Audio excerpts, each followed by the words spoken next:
Hello दोस्तों, स्वागत है आप सभी का मेरे चैनल सक्सेस पॉइंट में। और आज हम क्लास जो शुरू करने वाले हैं वह राष्ट्रपति से संबंधित है। और राष्ट्रपति से संबंधित क्लास में हम राष्ट्रपति के निर्वाचन के बारे में बात करेंगे। तो जो बच्चे चैनल पर नए हैं वे एक बार प्लीज़ चैनल को लाइक कर दें, शेयर कर दें और प्लीज़ सब्सक्राइब कर दें। साथ साथ जो भी बच्चे मेरी पॉलिटी की शुरुआत से क्लास लेना चाहते हैं वे प्लीज़ एक बार चैनल पर जाकर प्लेलिस्ट में जाकर शुरुआत से पॉलिटी के सभी लेक्चर देख सकते हैं। और आज मेरी जो क्लास नंबर 14 है इसमें हम बात करेंगे राष्ट्रपति से संबंधित। और राष्ट्रपति से संबंधित आज सभी को पता लगेगा कि राष्ट्रपति का आखिरकार निर्वाचन किस प्रकार किया जाता है और निर्वाचन की प्रक्रिया राष्ट्रपति के किस प्रकार की है। तो राष्ट्रपति भारत का राज्य प्रमुख होता है और भारत का प्रथम नागरिक भी राष्ट्रपति ही होता है। और राष्ट्र की एकता, अखंडता व सुदृढ़ता का प्रतीक होता है। यानी राष्ट्रपति भारत का राज्य प्रमुख और भारत का प्रथम नागरिक और राष्ट्र की एकता, अखंडता का प्रतीक माना जाता है। अब हम बात करते हैं कि राष्ट्रपति का निर्वाचन। तो राष्ट्रपति का निर्वाचन जनता द्वारा प्रत्यक्ष नहीं होता। यानी आपने देखा होगा कि आप राष्ट्रपति के निर्वाचन में वोट नहीं देते, बल्कि यह एक निर्वाचन मंडल के सदस्यों द्वारा निर्वाचित किया जाता है। यानी राष्ट्रपति का निर्वाचन एक निर्वाचन मंडल के सदस्यों द्वारा निर्वाचन किया जाता है। अब हम बात करते हैं इसमें निम्नलिखित लोग शामिल होते हैं। यानी कि आखिरकार राष्ट्रपति के निर्वाचन में किसे किसे शामिल किया जाता है इस पर हम बात करते हैं। तो राष्ट्रपति के निर्वाचन में दोनों सदनों के निर्वाचित, यहाँ ये सब चीज़ आपको याद रखनी है कि केवल निर्वाचित सदस्य भाग लेते हैं, ना कि मनोनीत सदस्य। दूसरा, राज्य विधानमंडल के निर्वाचित सदस्य, यानी राज्य विधानमंडल के सभी राज्य विधानमंडल के निर्वाचित सदस्य भी राष्ट्रपति के निर्वाचन में भाग लेते हैं। यहाँ भी निर्वाचित सदस्य ही भाग लेंगे, मनोनीत सदस्य नहीं।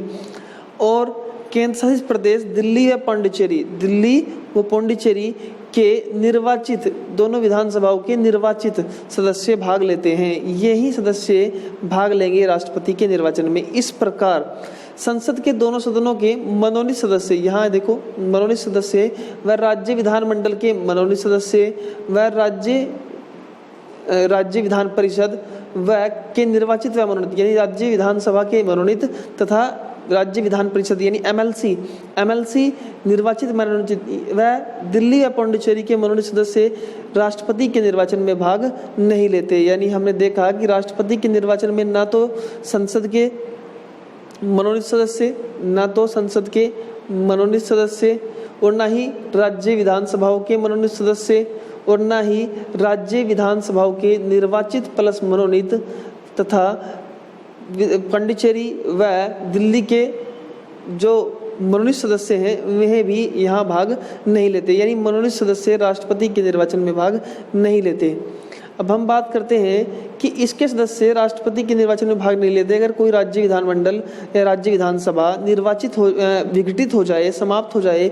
मान लेते हैं कि जब राष्ट्रपति का चुनाव चल रहा हो और उत्तराखंड की विधानसभा विघटित हो जाए, तो ऐसी स्थिति में राष्ट्रपति के निर्वाचन में यानी वे व्यक्ति मतदान नहीं करते।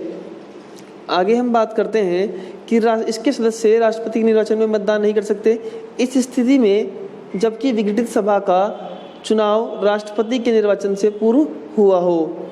अगर हम बात करें अगली बात कि राज्य विधानसभाओं व संसद के सदस्यों के मतों की संख्या का निर्धारण, यानी कि प्रत्येक विधायक का मूल्य ज्ञात करने के लिए राज्य विधानसभाओं और संसद के सदस्यों के मूल्यों की संख्या का निर्धारण किया जाता है। जैसे संसद के सदस्यों को एमपी तथा विधानसभा के सदस्य को एमएलए, तो एक एमएलए का मूल्य ज्ञात किया जाता है तथा संसद के एमपी का भी मूल्य ज्ञात किया जाता है। और राष्ट्रपति के चुनाव में यह मूल्य ज्ञात करने की प्रक्रिया आप सभी को पता होनी चाहिए। तो हम बात करते हैं पहले विधायक का मूल्य। तो एक विधायक का मूल्य ज्ञात करने के लिए आप सभी को पता होना चाहिए कि पहले तो राज्य की कुल जनसंख्या बटे राज्य विधानसभा के निर्वाचित सदस्य को 1000 से गुना कर दिया। जैसे कि मैं आपको बताऊं, अगर हम उत्तराखंड की जनसंख्या ले, मान लेते हैं उत्तराखंड की जनसंख्या 70 लाख है और 70 लाख साथ साथ उत्तराखंड के निर्वाचित विधायक 70 है और उसे हम 1000 से गुना कर दे। तो इस स्थिति में आप देखेंगे कि अगर हम इन्हें शून्य से शून्य को काट कर देखें तो एक विधायक का मूल्य हमें ज्ञात हो जाता है। इसी प्रकार हम सांसद का मूल्य ज्ञात करते हैं कि एक सांसद का मूल्य किस प्रकार किया जाता है। तो सांसद के सदस्य का मत का मूल्य यानी सभी राज्यों के विधायकों के मतों का कुल मूल्य, अब हम कुल मूल्य ज्ञात करते हैं बटे संसद के निर्वाचित सदस्यों की कुल संख्या, यानी कि राज्यसभा के 233 और लोकसभा के 543 जो निर्वाचित सदस्य हैं इन्हें नीचे रखा जाता है और एक संसद के सदस्य का मूल्य ज्ञात किया जाता है। सभी राज्यों के विधायकों का कुल मूल्य और साथ साथ संसद के निर्वाचित सदस्यों की कुल संख्या से भाग देने पर हमें एक संसद के सदस्य का मूल्य ज्ञात हो जाता है। अब हम बात करते हैं राष्ट्रपति का चुनाव अनुपातिक प्रतिनिधित्व के आधार पर एकल संक्रमणीय मत व गुप्त मतदान द्वारा किया जाता है। एक उम्मीदवार को राष्ट्रपति के चुनाव में निर्वाचित होने के लिए मतों का एक निश्चित भाग प्राप्त होना आवश्यक है। अब यह किस प्रकार का भाग है? निर्वाचित मतों का कुल वैध मत को अगर हम बोले सिंपल सी बात कि 50+1 यानी 50% से अधिक मत प्राप्त होना आवश्यक है। जैसे कि आप सभी देखते होंगे, अगर आप हमारे लोकतंत्र में एक कमी है कि अगर मान लेते हैं किसी चुनाव में 1000 वोटर हैं और 3 व्यक्ति चुनाव लड़ रहे हैं और एक व्यक्ति ए, एक बी, एक सी, अगर मान लेते हैं ए व्यक्ति को 400 वोट मिले, बी व्यक्ति को 300 वोट मिले और सी व्यक्ति को भी 300 वोट मिले या 250 वोट मिले और डी व्यक्ति को 50 वोट मिले, तो इस कंडीशन में यहाँ मतदाता जो उम्मीदवार होता है वह 400 मतों वाला चुनाव जीत जाता है। परंतु अगर हम देखें तो 600 जो मतदाता थे उन्होंने इस व्यक्ति को चुना ही नहीं, फिर भी यही जीतकर चुनाव प्रक्रिया में शामिल हो गया, क्योंकि यह एक देश का लोकतंत्र है कि 400 वोट पाने वाला ही व्यक्ति चुनाव जीत गया है। बल्कि जिन्हें अगर चुनाव का सही पारदर्शिता लाई जाए तो 50+1 यानी 50% से अधिक अगर इस व्यक्ति को विजयी बनना था तो इसे 501 वोट की आवश्यकता होनी चाहिए थी।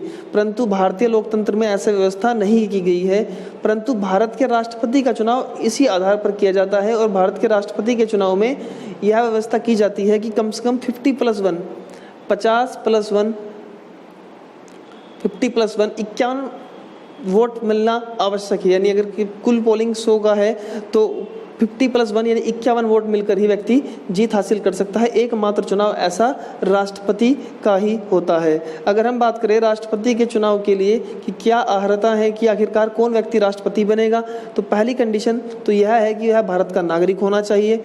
दूसरी कंडीशन वह 35 वर्ष की आयु पूर्ण कर चुका हो, वह कम से कम 35 वर्ष की आयु पूर्ण कर चुका हो, वह लोकसभा का सदस्य बनने की योग्यता रखता हो या लोकसभा का सदस्य निर्वाचित होने की अर्हता हो। अगर हम बात करें अगली कंडीशन कि वह उसमें अगली योग्यता यह होनी चाहिए कि वह संघ सरकार या किसी राज्य सरकार, या तो वह केंद्र सरकार या किसी राज्य सरकार या किसी स्थानीय प्राधिकरण या किसी सार्वजनिक प्राधिकरण के लाभ के पद पर ना हो। यानी वह भारत सरकार की 2 जगह से सैलरी ना ले रहा हो, वह भारत सरकार के 2 जगह से वेतन भत्तों का प्रयोग ना कर रहा हो, वह किसी लाभ के पद पर ना हो। अब राष्ट्रपति के चुनाव के लिए आपके पास 50 प्रस्तावक होने चाहिए। राष्ट्रपति के चुनाव के लिए आपके पास 50 अनुमोदक यानी 50 प्रस्तावक और 50 अनुमोदक होने चाहिए और आपकी जमानत राशि 15,000 रुपये। अगर किसी राष्ट्रपति के चुनाव में किसी व्यक्ति ने राष्ट्रपति का चुनाव लड़ा और उसने कुल मतों का 1/6 मत प्राप्त नहीं किए, तो ऐसी स्थिति में उसकी जमानत जब्त हो जाएगी और उसे 15,000 रुपये का जुर्माना लगा दिया जाएगा। यानी राष्ट्रपति के चुनाव में यह व्यवस्था की गई है। अगर हम बात करें राष्ट्रपति के पद की शर्तें कि आखिरकार राष्ट्रपति के पद की क्या शर्तें हैं, तो वह संसद के किसी भी सदन या राज्य विधानसभा का सदस्य नहीं होना चाहिए।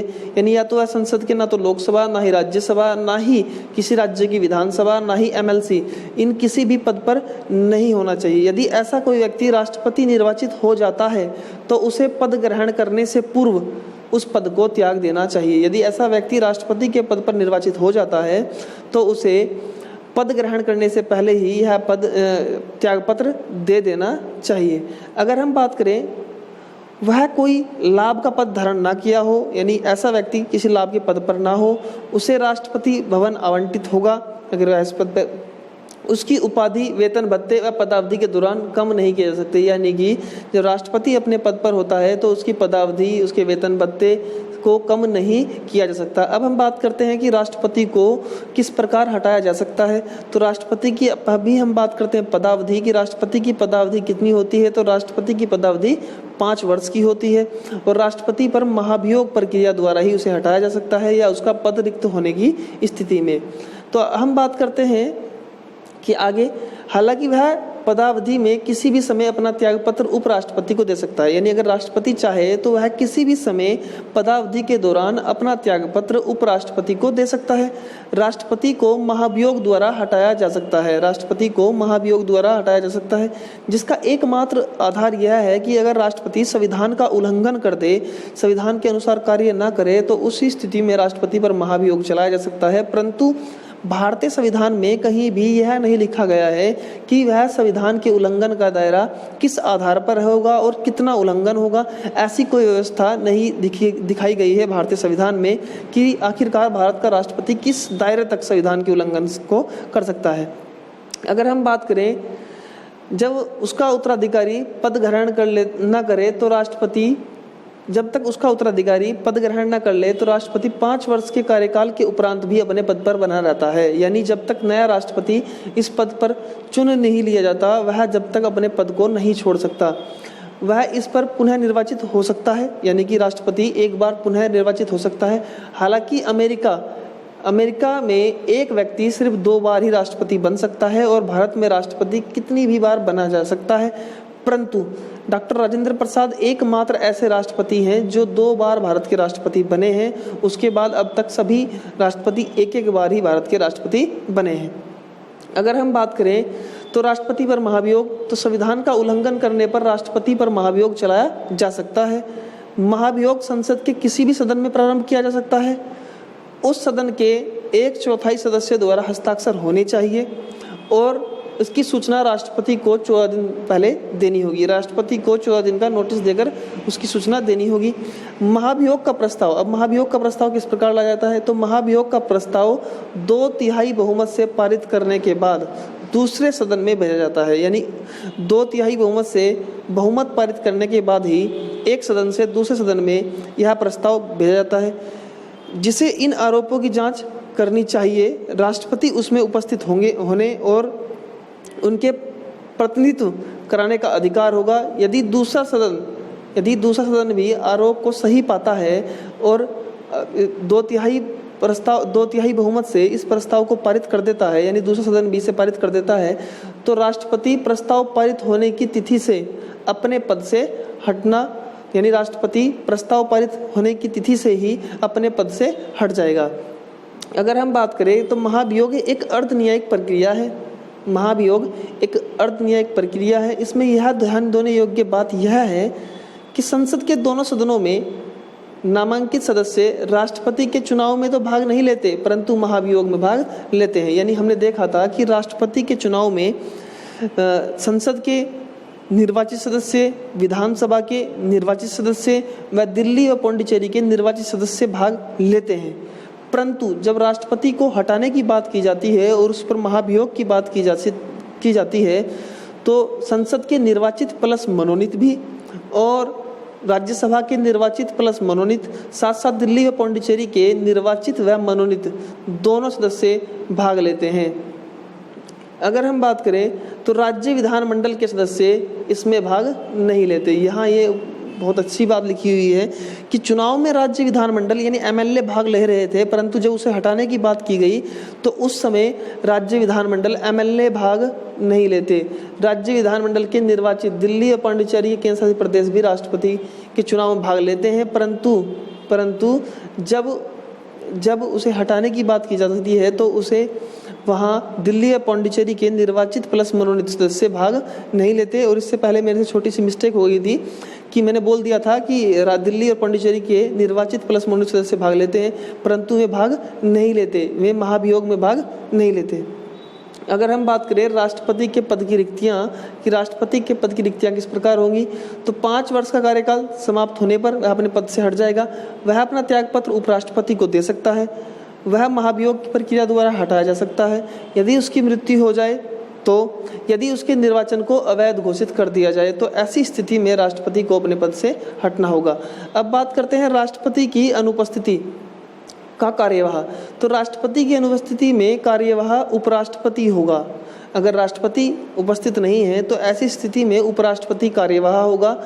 अगर उपराष्ट्रपति भी नहीं है तो भारत का मुख्य न्यायाधीश इस पद पर होगा। अगर मुख्य न्यायाधीश भी ना हो तो उच्चतम न्यायालय का वरिष्ठ न्यायाधीश इस पद पर होगा और वह कार्यवाह के रूप में कार्य करेगा। अब हम बात करते हैं राष्ट्रपति की शक्ति कि आखिरकार राष्ट्रपति को किस प्रकार की शक्तियां दी गई हैं।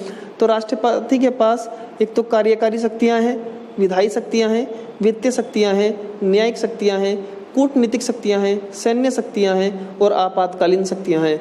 अब इन्हीं शक्तियों के बारे में हम बात करते हैं। तो पहली शक्ति राष्ट्रपति की जो कार्यकारी शक्ति है कि आखिरकार राष्ट्रपति की कार्यकारी शक्ति का प्रावधान किस प्रकार है। तो मैं आपको बता दूं कि राष्ट्रपति समस्त कार्यपालिका का प्रधान होता है और एक नामांकित प्रधान होता है, लेकिन देश का वास्तविक प्रधान प्रधानमंत्री होता है। देश का वास्तविक प्रधान प्रधानमंत्री होता है, ना कि राष्ट्रपति। लेकिन देश के अंदर सभी कार्य राष्ट्रपति के नाम से ही किए जाते हैं। जैसे कि अगर हम बात करें तो कार्यकारी शक्ति में पहली बात यही है कि वह भारत सरकार के शासन संबंधी सभी कार्य राष्ट्रपति के नाम से किए जाते हैं, यानी कि भारत सरकार के सभी शासन संबंधी कार्य राष्ट्रपति के नाम से ही किए जाते हैं। वह नियम बना सकता है और वह प्रधानमंत्री व अन्य मंत्रियों की नियुक्ति करता है तथा वे उसके प्रसाद पद पर कार्य करते हैं, यानी कि प्रधानमंत्री व प्रधानमंत्री की सिफारिश पर अन्य मंत्रियों की नियुक्ति राष्ट्रपति द्वारा की जाती है और वे उनकी प्रसाद पद पर कार्य करते हैं। वह ऐसे नियम बना सकता है कि केंद्र सहज रूप से कार्य कर सके। वह किसी भी क्षेत्र को अनुसूचित क्षेत्र घोषित कर सकता है। यह अधिकार भी राष्ट्रपति के पास है। अगर हम बात करें अगली शक्ति जिन्हें बोली जाती है विधायी शक्ति, तो विधायी शक्तियों के बारे में बात करें तो राष्ट्रपति संसद की बैठक बुलाता है, लोकसभा का विघटन कर सकता है, यानी कि संसद की बैठक को बुला सकता है और लोकसभा का विघटन भी राष्ट्रपति द्वारा किया जाता है। अगली शक्ति की बात करें तो राष्ट्रपति साहित्य, विज्ञान, समाज सेवा से जुड़े 12 सदस्यों को राज्यसभा में मनोनीत करता है, यानी कि राष्ट्रपति साहित्य, विज्ञान, समाज से जुड़े व्यक्तियों में से 12 सदस्यों को राज्यसभा में मनोनीत करता है। वह लोकसभा में 2 आंग्ल भारतीयों एंग्लो इंडियंस को लोकसभा में मनोनीत करता है। वह प्रत्येक जब भी नया चुनाव होगा और नए चुनाव के बाद प्रत्येक वर्ष संसद का प्रथम अधिवेशन संबोधित करता है। अब हम बात करते हैं वित्तीय शक्ति कि राष्ट्रपति के पास वित्तीय शक्ति किस प्रकार है। तो राष्ट्रपति की वित्तीय शक्ति के बारे में बात करें तो वह धन विधेयक राष्ट्रपति की पूर्व अनुमति से ही संसद में प्रस्तुत किया जाता है। वह वार्षिक वित्त विवरण यानी केंद्रीय बजट को संसद के समक्ष रखवाता है। अनुदान की कोई मांग उसकी सिफारिश के बिना नहीं की जाती, यानी अनुदान की सिफारिश सिर्फ राष्ट्रपति की सिफारिश पर ही की जाती है। वह भारत की आकस्मिक निधि से संबंधित निधि में किसी अदृश्य व्यय हेतु अग्रिम भुगतान की व्यवस्था कर सकता है, यानी कि अगर भारत की आकस्मिक निधि जो आपको पता होगा अनुच्छेद 267 में है वह में संबंधित किसी अदृश्य व्यय को अग्रिम भुगतान की व्यवस्था कर सकता है। अब हम बात करते हैं राष्ट्रपति की न्यायिक शक्तियों के बारे में कि आखिरकार राष्ट्रपति के पास न्यायिक शक्तियां किस प्रकार हैं। तो पहली शक्ति तो यह है कि राष्ट्रपति उच्चतम न्यायालय के मुख्य न्यायाधीश व उच्च न्यायालय के न्यायाधीश साथ साथ उच्च न्यायालय के न्यायाधीश की नियुक्ति करता है, यानी कि राष्ट्रपति सुप्रीम कोर्ट के chief justice of India, supreme court के न्यायाधीश व हाई कोर्ट के मुख्य न्यायाधीश की नियुक्ति भी करता है। आगे हम बात करते हैं कि वह उच्चतम न्यायालय के किसी विधि तथ्य पर सलाह ले सकता है, यानी वह उच्चतम न्यायालय के न्यायाधीश से किसी विधि या तथ्य पर सलाह ले सकता है। वह किसी भी व्यक्ति के विरुद्ध अपराध सिद्ध व दंड को क्षमा कर सकता है, यानी राष्ट्रपति के पास आर्टिकल 72 के तहत राष्ट्रपति को क्षमादान का अधिकार भी दिया गया है। अगर हम बात करें राष्ट्रपति की कूटनीतिक शक्तियाँ तो राष्ट्रपति के पास कूटनीतिक शक्तियां हैं। वह अंतर्राष्ट्रीय मंचों पर जाकर भारत का प्रतिनिधित्व करता है तथा कूटनीतिक राजदूत व उच्चायुक्त को भेजता है। वह भारत में राजदूत की नियुक्ति भी राष्ट्रपति द्वारा की जाती है। अब हम बात करते हैं सैन्य शक्ति। तो राष्ट्रपति सैन्य शक्तियों का सर्वोच्च सेनापति होता है। वह जल सेना, थल सेना व वायु सेना तीनों सेनाओं का प्रमुख भी भारत का राष्ट्रपति होता है। अब हम बात करते हैं राष्ट्रपति से संबंधित आपातकालीन शक्तियां। तो राष्ट्रपति के पास 3 प्रकार की आपातकालीन शक्तियां हैं। जैसे हम बात करें राष्ट्रीय आपातकाल आर्टिकल 352, राष्ट्रपति शासन आर्टिकल 356 व 265। अगर हम बात करें वित्त आपातकाल तो आर्टिकल 360। अब हम बात करते हैं राष्ट्रपति की वीटो शक्ति। और राष्ट्रपति की वीटो शक्ति के बारे में नेक्स्ट क्लास में हम स्टार्ट करेंगे कि आखिरकार राष्ट्रपति की वीटो शक्ति किस प्रकार की भारत में राष्ट्रपति को वीटो शक्ति दी गई है। परंतु भारतीय संविधान में कहीं भी वीटो शब्द का उल्लेख नहीं किया गया है। तो जिन बच्चों ने एक बार इस चैनल को लाइक कर दें, शेयर कर दें और सब्सक्राइब कर दें। अगली क्लास